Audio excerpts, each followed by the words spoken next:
This episode discusses the disappearance and murder of 2 minors, possible sexual violence, and unreliable confession in long-term family grief. I will avoid unnecessary graphic detail, but please take care while listening. Some nights, the road gives you time to think. Tonight, we're pulling out of Chicago. This is a city that has always carried more stories than it can hold. Working-class neighborhoods pressed close to the lake, streetcars and buses moving people through the cold, theaters that still glowed after Christmas had passed. And among those stories is one Chicago has never been able to set down. Tonight we are remembering Barbara and Patricia Grimes, 2 sisters who stepped out for a movie on a winter night and never came home. This is Midnight Miles, where every mile tells a story, and every story deserves the truth. Before they became a case. Before the search, before the headlines, before the theories that still refuse to settle, I want you to meet the sisters themselves. Barbara was 15, a high school sophomore, the quieter one. People who knew the family later remembered her as the more serious sister, the one who carried a little extra weight of responsibility when the 2 of them went out together. She had a smile that stayed with people, but she was also the older sister. That mattered. Patricia was 12. Everyone called her Petey, a 7th grader with a lively, high-spirited energy that made a natural contrast to Barbara's quieter seriousness. They were sisters, but a former neighbor remembered something more important. They were close friends too. The Grimes family lived in a working-class Chicago neighborhood where people still knew one another's names. Children walked to shops and bus stops. A neighborhood movie theater could still be part of the ordinary rhythm of a Friday night. Their mother, Loretta, was raising a busy household on a working-class budget. Money was not something to waste. Even a night at the movies was a decision. But it was Christmas break, and the girls had one small request. Elvis Presley had become more than a singer by then. He was a national sensation. His records played in stores. His face was on magazine covers and bedroom walls.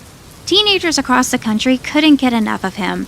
Adults argued about what he represented. The young fans just knew that something electric had arrived. Barbara and Patricia were among them. They wanted to go back to the Brighton theater and see Love Me Tender one more time. It was Elvis's first movie, a Western set after the Civil War. It didn't give young fans the ending they might have expected. Elvis's character dies near the end. That detail would later feel uncomfortably symbolic. But to Barbara and Patricia, it was simply a movie they loved. So they asked. The theater was only a short bus ride away. Barbara was old enough to look after Patricia. Loretta said yes, as long as the girls came straight home after the show. There was nothing unusual about the plan. 2 sisters, a neighborhood theater, a movie they already loved, home before midnight. It was the kind of ordinary evening a family forgets almost as soon as it ends. Except this one never ended. Mile 1. The last show. That Friday evening, Barbara and Patricia stepped out into a Chicago night that had already gone dark. Christmas had passed only a few days earlier. The last traces of the holiday still clung to neighborhood windows and storefronts. The air was cold enough to keep people moving. Ahead of them, the Brighton Theater marquee glowed against the winter. From the sidewalk, the theater would have felt like a small pocket of warmth. Light spilled across the entrance. Moviegoers gathered beneath the sign, bought their tickets, and stepped inside out of the cold. Barbara and Patricia joined the crowd filling into the auditorium. Coats were shrugged loose, seats creaked. The smell of popcorn drifted through the room as conversations softened and the lights began to dim. For a little while, it was simply an ordinary night at the movies. Partway through the film, during intermission, Patricia's school friend Dorothy Weiner reportedly saw Barbara and Patricia standing in the popcorn line. Dorothy was there with her own younger sister and had been seated nearby. The lobby was brighter than the auditorium they had just left. People stretched their legs, talked over the movie, waited for snacks.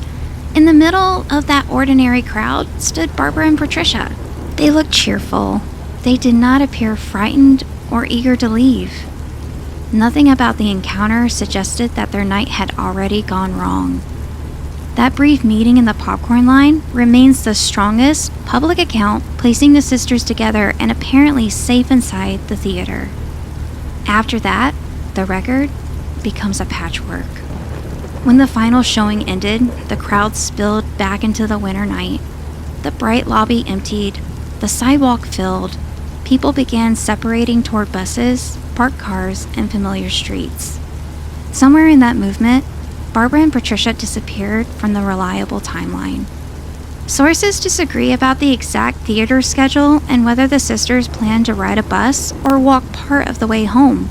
Witnesses later reported seeing the girls, who resembled them on an Archer Avenue bus, along nearby streets, and near cars occupied by young men. But those accounts do not join into one clear route. They describe different times, different vehicles, different directions. None can be treated as the confirmed final sighting.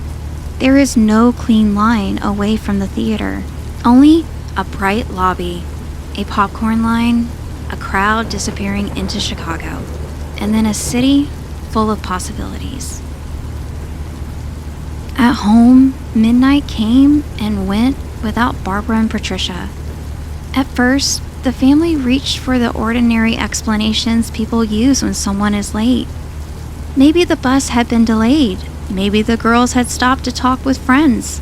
Maybe they had simply missed a connection. Family members checked the nearest bus stop. They contacted people who might know where the sisters were.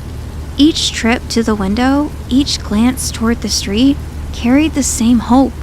The girls would appear, cold and apologetic, and the worry would end. But Loretta knew her daughters. They had been told to come straight home. Vanishing without a word was not normal for them. A little after 2 a.m, Loretta called Chicago police and reported Barbara and Patricia missing. The movie outing had become a missing person case, and before long, it would become something much larger. Mile 2, 25 Days of Hope. By the next day, the sisters were no longer missing only from their own neighborhood. Their faces began moving across Chicago.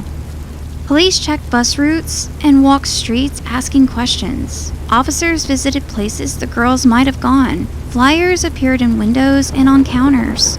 Newspapers printed their photographs. Strangers began studying the faces of the girls passing on sidewalks and climbing onto buses. Inside the Grimes home, the house became part home, part message center. The telephone could bring hope at any moment. Every ring also carried the possibility of another false lead, another cruel joke, and another voice claiming to know something it could not prove. Tips poured in.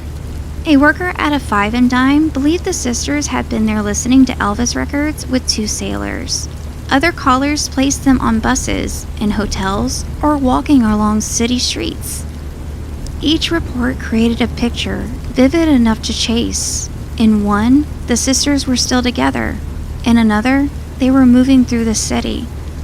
In yet another, they had gone somewhere far beyond Chicago.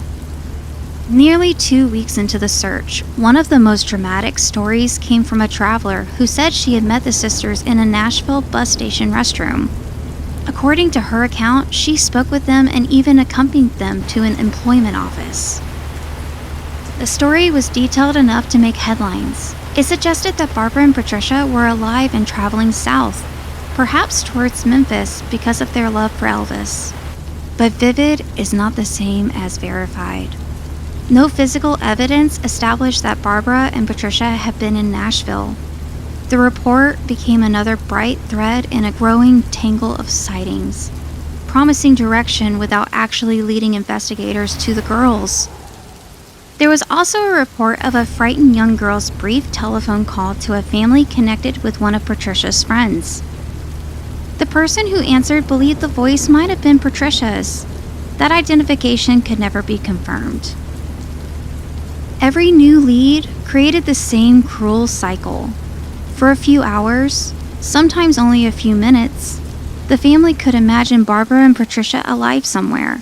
Then investigators followed the story until it thinned out and disappeared.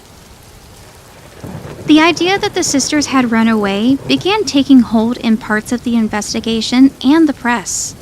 2 young Elvis fans had vanished.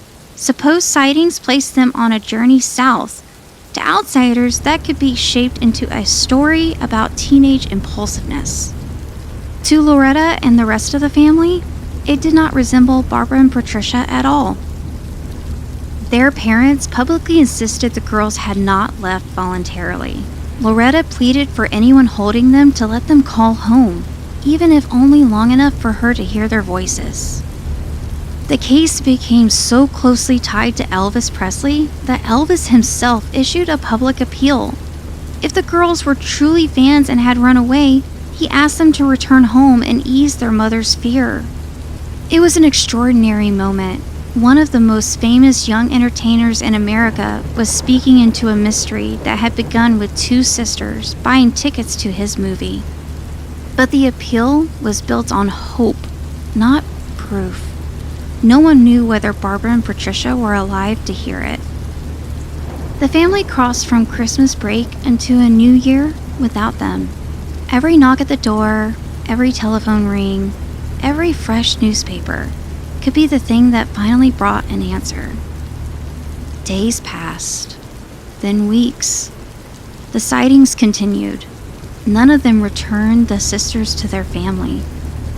25 days after Barbara and Patricia left for the movie, a motorist traveling near German Church Road and County Line Road in the area now associated with Burr Ridge noticed something below a roadside barrier near Devil's Creek.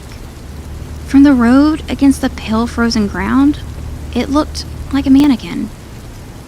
It was not a mannequin. Mile 3. The field beyond Chicago. Authorities came down from the road and entered the field. There, below the traffic passing above, they found Barbara and Patricia. For 25 days, Chicago has searched buses, stores, hotels, sidewalks, and distant cities. The sisters have been found instead on frozen ground beyond the neighborhoods where their photographs have become familiar. I need to share a few difficult facts because they shaped every argument that followed. I will keep them brief. The sisters had been left without clothing in freezing weather. Investigators documented bruises and small marks, but there was no single obvious wound publicly identified as the cause of both deaths. The initial medical conclusion attributed their deaths to shock associated with exposure to the cold. That conclusion answered one narrow question, while leaving nearly everything else open. How had Barbara and Patricia reached a rural field miles from home? Who had removed their clothing? Were they alive when they were brought there? Had they died on the night they disappeared, or had they been held somewhere else while Chicago believed it was seeing them? The winter itself became part of the evidence. Cold can preserve a body, complicate estimates of time, and create changes that are difficult to separate from injuries. Snow and ice around the scene would later be used to support 2 very different stories about when the sisters died and when they were placed in the field. The discovery ended the hope that Barbara and Patricia had simply gone somewhere on their own. It did not end the search for answers. Instead, it changed the pressure surrounding the case. Chicago has spent weeks watching one hopeful lead after another collapse. Now 2 children have been found, and the city wanted a name. Within days, police believed they had found the man who could give them one. Mile 4. A confession the city needed. After the sisters were found, investigators returned to the mountain of sightings collected during the search. One report now seemed more important than the others. Workers and patrons connected to a restaurant on West Madison Street said they had seen two girls resembling Barbara and Patricia with two young men. One of those men had sideburns that reminded witnesses of Elvis. The description led police to a 21-year-old Edward Lee Bedwell, often called Benny. Bedwell had come from Tennessee and was living an unsettled life. He had washed dishes, taken factory work, and moved between places without much stability. Period reporting and later accounts described him as vulnerable and limited in ways that mattered once he was placed inside an interrogation room. Police detained him and questioned him for several days. Outside those rooms, the case was everywhere. Newspapers wanted answers. The public wanted answers. The family had already endured weeks of uncertainty. Every hour without a solution added more weight to the next interview. 5 days after Barbara and Patricia were found, Bedwell signed a confession.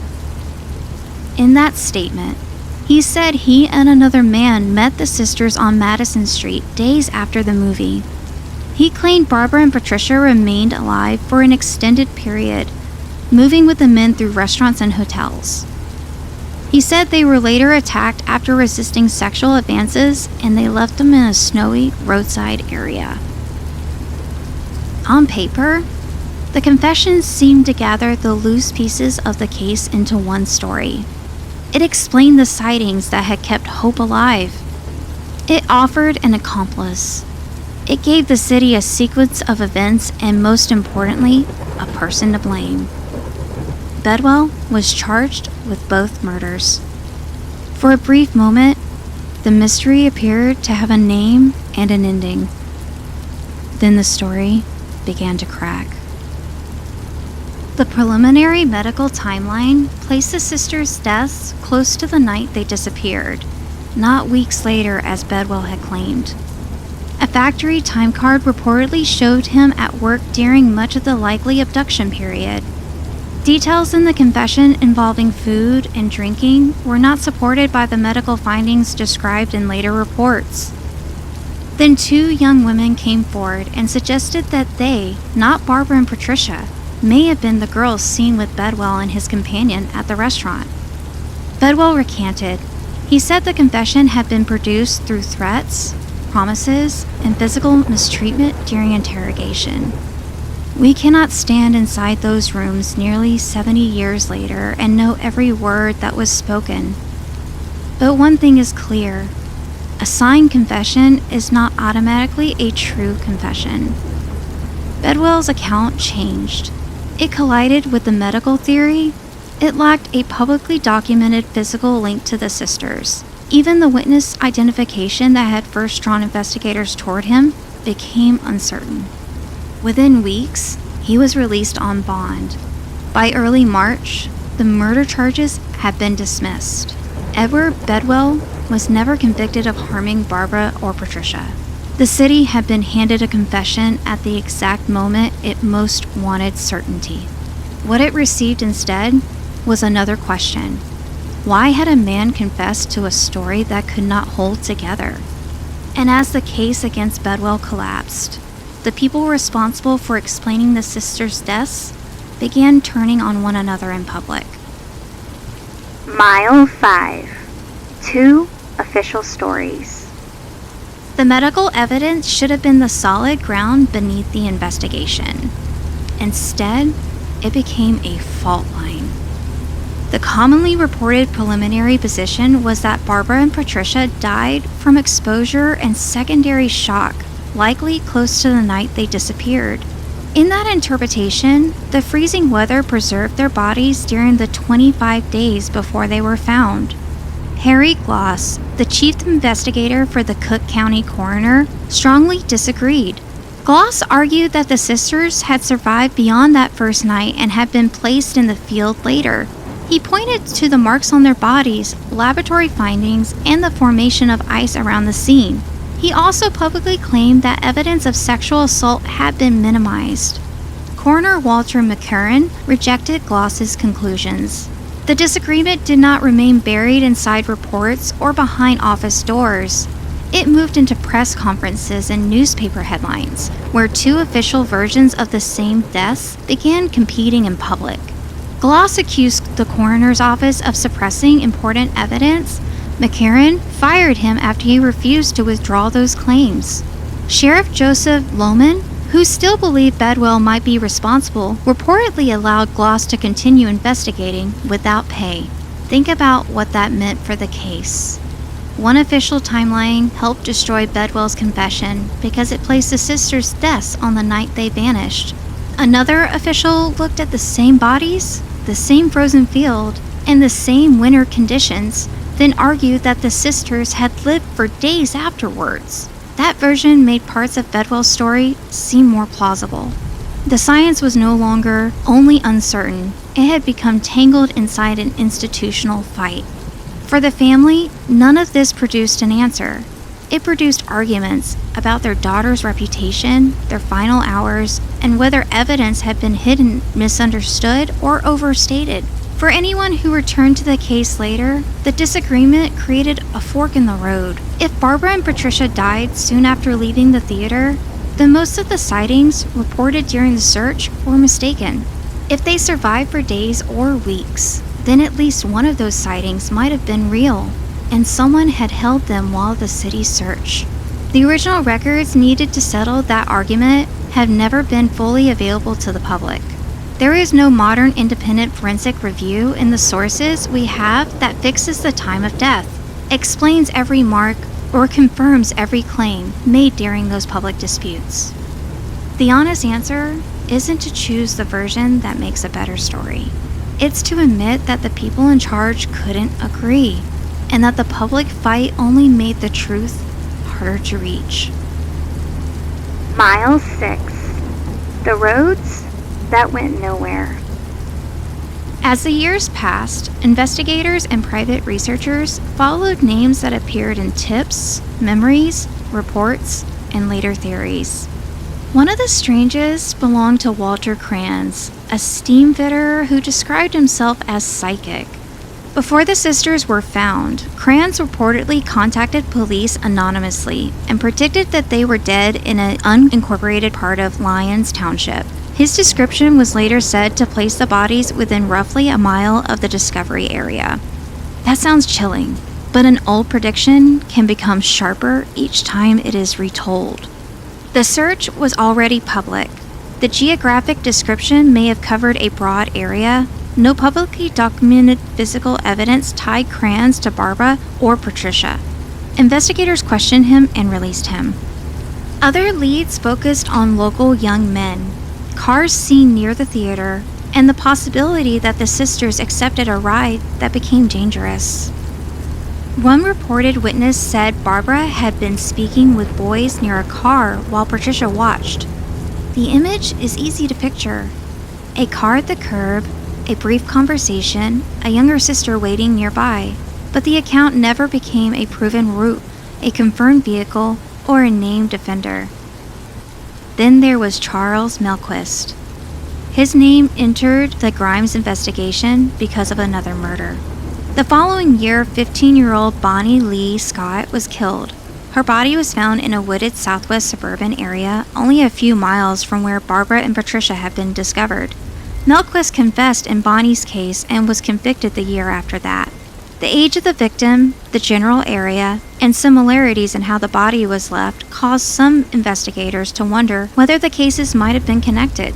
Decades later, retired police officer and historian Ray Johnson returned to the Grimes files and developed a theory that Melquist had played a role. John's research pointed towards reported names or contacts connected with the girls from the Grimes neighborhood, memories gathered years later, and anonymous calls allegedly made to Loretta. Those claims are reasons to investigate. They are not a solved case. There is no public DNA result, fingerprint, vehicle record, or reliable contemporary eyewitness placing Charles Melquist with Barbara or Patricia on the night that they disappeared. He was never charged with their murders, and the Cook County Sheriff's Office has not publicly named him as the offender. Melquist died in 2010. The theory remains one of the most discussed modern possibilities, but it remains a theory. That distinction matters because unsolved cases pull people towards certainty. One eerie connection appears, then another, and soon the empty spaces begin filling with a story that feels complete. But a complete story is not the same thing as proof. Barbara and Patricia have already been placed inside too many stories that could not be verified. A bus ride, a record counter, a Nashville station, a frightened telephone call, a week in hotels, a psychic prediction, a ride from young men, and a convicted killer's secret second crime. Some of those stories may contain pieces of truth. The problem is that no one has shown which pieces belong together. Mile 7. The case that never closed. Time changes an investigation, even when it does not solve it. Witnesses grow old and die. Buildings close. Roads are widened, renamed, or absorbed into new neighborhoods. Paper files move from desk to cabinet, from one agency to another, and sometimes into storage where the person who understood them is no longer there. Evidence can survive for decades, but only if it is preserved, labeled, and remembered. The Brighton Theater is no longer waiting for another Friday night show. The field where Barbara and Patricia were found became part of a growing suburban landscape. The people who searched that winter aged while the case remained fixed in the same unanswered moment. Loretta Grimes never accepted the runaway explanation.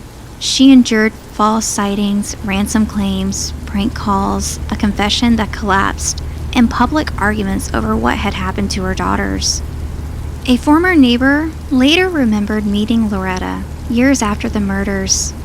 One of the first things she asked was, "Did you hear about my girls?" Loretta carried that question for the rest of her life. She died in 1989 without learning who killed her daughters. Their young brother Jim had been only 11 when Barbara and Patricia disappeared. Decades later, he described a life filled with questions and no answers.